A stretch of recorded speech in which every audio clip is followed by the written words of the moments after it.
The final part of the First Temple period was a trying time for the Kingdom of Judah. The small kingdom struggled against the great empires of Assyria and Babylon and suffered from their might. The situation within the kingdom was even worse. The kings of Judah led their people down a treacherous path of pagan worship and heathen rituals. The spiritual and moral state of the nation reached an unprecedented low. The year 639 BCE brought about a sudden change in Jerusalem's history with the crowning of a young king. King Josiah, the grandson of Manasseh, revolutionized the spiritual culture of Judah and brought new hope to the people. Through a series of determined actions, Josiah purged the country of pagan worship and restored the belief in the God of Israel. And like unto him there was no king before him who turned to the Lord. With all his heart and with all his soul and with all his might, neither after him arose there any like him.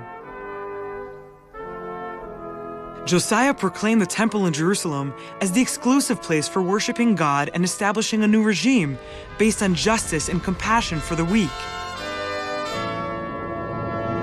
With the weakening of the Assyrian Empire, Josiah extended his influence to the territories of the former kingdom of Israel.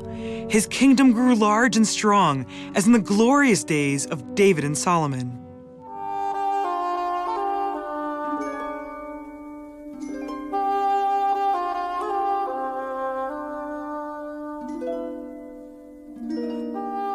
I'm standing here at Ketef Hinnom, facing the old city of Jerusalem.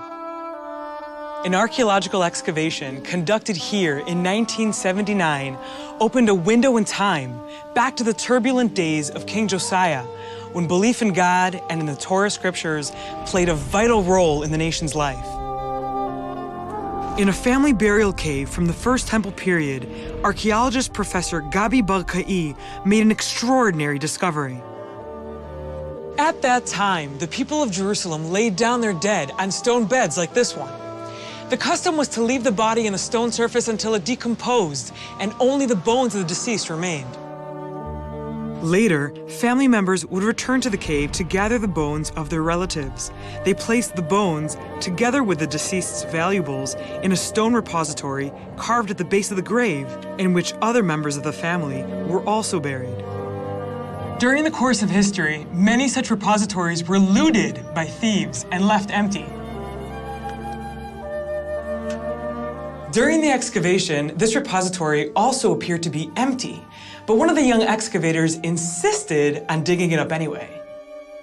As it turned out, an earthquake had apparently caused the roof of the cave to collapse, and the rubble had completely covered the contents of the repository. When it was finally revealed, the contents were fascinating.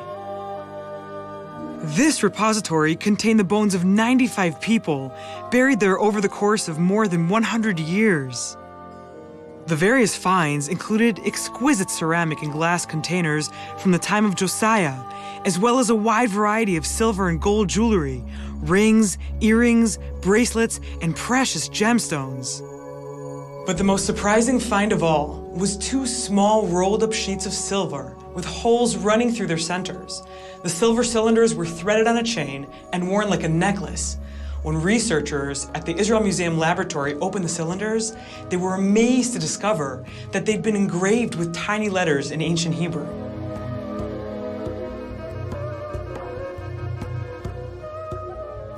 After the discoveries made in 1979, the two tiny silver scrolls discovered right behind me here were transferred to the Israel Museum, where they were opened in the lab. And they were shown to be covered densely with Hebrew, ancient Hebrew characters. The characters showed to be the priestly benediction, or the Birkat Kohanim, which appears in the Bible in the book of Numbers, Sefer Bamidbar, chapter 6, verses 24 and on. The Lord bless thee and keep thee. The Lord make his face shine upon thee and be gracious to thee. The Lord lift up his countenance upon thee and give thee peace. Those verses are 2,600 years old. According to the shape of characters, according to the context of the archaeological finds, and they are centuries earlier than the oldest biblical verses which were known until then, being the Dead Sea Scrolls found at Qumran. This was the first time that such objects were ever discovered. It was most probably customary in First Temple period to wear upon the body, on the fingers, on the neck, on the heart, on the wrist, all kinds of written objects with religious texts, very familiar to the tefillin, or the phylacteries, which are known until this very day in Judaism. It would be, of course, interesting to know who was exactly the person who wore upon his body this written object of 2,600 years ago. This discovery of the priestly benediction discovered here closed also a personal circle for me. I was born in the terrible years of Second World War in the ghetto of Budapest, Hungary.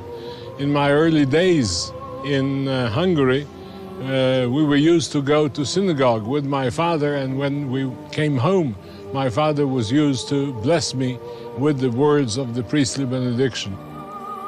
The Lord bless thee and keep thee. The Lord make his face shine upon thee and be gracious to thee. The Lord lift up his countenance upon thee and give thee peace.